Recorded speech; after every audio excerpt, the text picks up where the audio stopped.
I think customers are going to be asking the question as to what you've done to alter your own way of doing business to reduce your impact on the climate and the planet at large. Employees will be asking exactly the same thing and looking for companies who've made that kind of commitment to reduce their impact on the planet for the future. And obviously regulators and governments who are going to be imposing new carbon emission trading limits and forcing you to, in some cases, profoundly change the way you do business, particularly if you're in an energy company, a cement company, or other companies that have a very large carbon footprint. Well, firstly, one of the things that any business or local government needs to do is to quantify what their greenhouse gas emissions are, so that they're then in a position that they can start to set targets for reductions. One of the issues that we'll face is the increase in costs, particularly as emissions trading starts to come on stream, is that there will be a cost in the sense of emissions. So it's very important that we start a process now to work out ways to manage those emissions and reduce our cost base. I think the big thing from our perspective is when people travel, they get the choice to use us and they'll find their footprint's reduced. We're using the Lexus in Victoria, which is about 50% of the climate emissions, CO2 emissions, but we've been lobbying to get the Prius to be used, which is about a tenth. So you're saving conceivably 85% of your emissions just on your travel. And just recently, Victoria, they've announced that the Prius might be available on there. So, and there's cars like that coming out in the future. So I think from our perspective, that's a big thing that people can do to change their carbon footprint. Well, at the moment, I think everyone's understanding that, climate change is a real problem, and also there's some opportunities and also some difficulties around that. I think it's first coming to grips with how you work out what your emissions are and then looking at the accounting for that. So that's what I'm really wanting to learn about, is how you figure out what you're doing wrong in the first place and then how you sort of fix it. Primarily, I would say it's a very fundamental question of understanding your own business. So you understand the key inputs into your business. That might seem very obvious, but I think it's important that you understand what are the key components that go into making your business work, so that you're actually able to affect positive change. You look at what the key contributors are, so be it energy, be it material, so that you're actually able to reduce your emissions and your carbon footprint. The other thing I think is for any business is it's universal, which is education. So you actually get your workforce, your staff, your employees, your management to understand what it is that they need to do to affect change within the organisation in a positive fashion. The other thing, I guess, is communication of what it is that you do, so that people actually understand and comprehend the good work that you do. So to me, it's understanding your business, educating your internal workforce, and then educating your external stakeholders. I'd rather think that the big issue is to get people to recognise that they're partners in the solutions. People at the top have ideas, but they're not able to deliver them. So the key thing is to build partnerships and coalitions within the workplace, within the community, to deliver on the outcomes that I think more people are realising are a good thing. Look, I personally think climate change is part of a much broader issue that all organisations face, which is how do they become more socially responsible in everything that they do.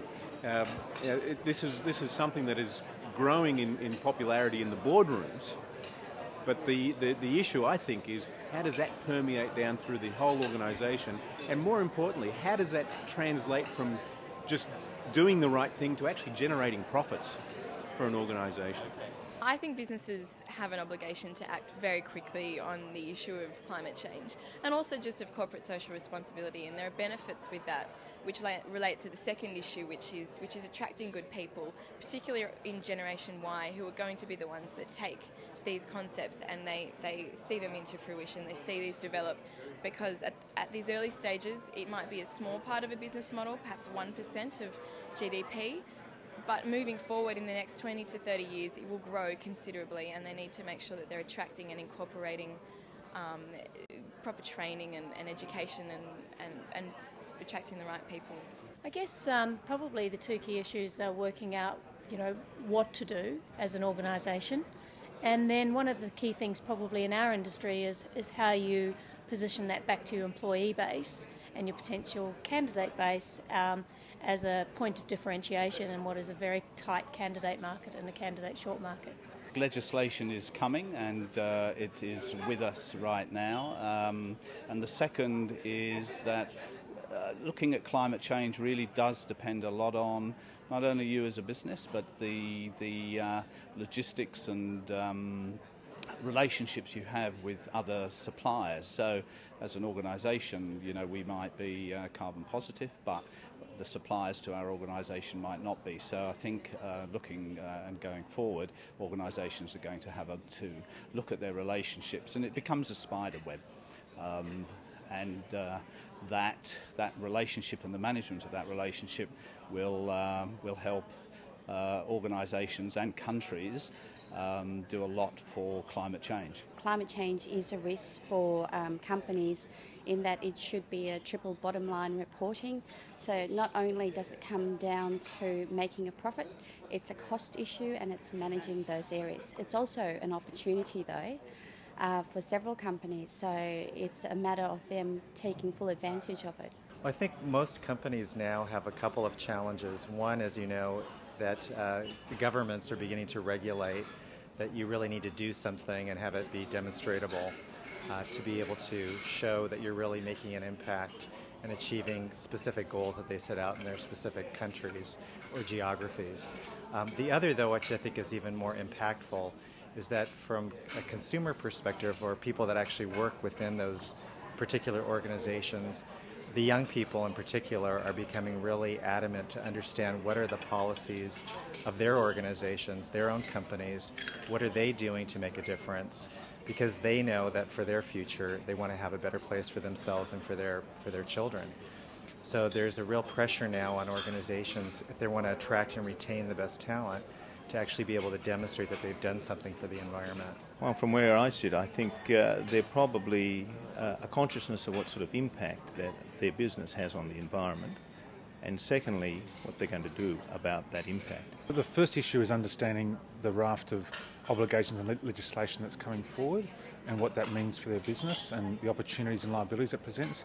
But secondly, how over the long term climate change is going to affect what they do on a day-to-day basis, how it's going to affect their assets and the future of their operations. I'd say for Australian business it's uncertainty at the moment. We don't know what the forthcoming legislation, the design of our emissions trading scheme is going to look like, and we don't know our short-term emission reduction targets. As soon as the government provides that certainty, and they've assured us they will by the end of this year, we'll be in a lot better place than we are today. I'd say that business has been caught a little unaware by the momentum. The tipping point really occurred in 2007.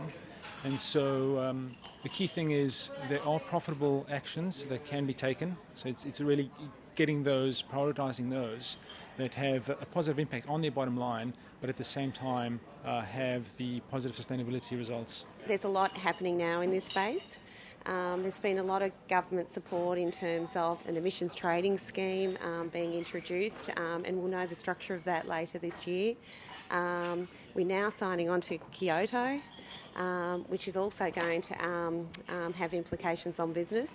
I think what is important for business is they understand how these changes are going to impact their businesses, because there's risks that are going to be involved, and understanding those risks and how they can manage those risks. But also there's the opportunities that are created, and there's a number of companies already internationally that are taking leading positions and being able to monetise a lot of business success because they're already taking leadership.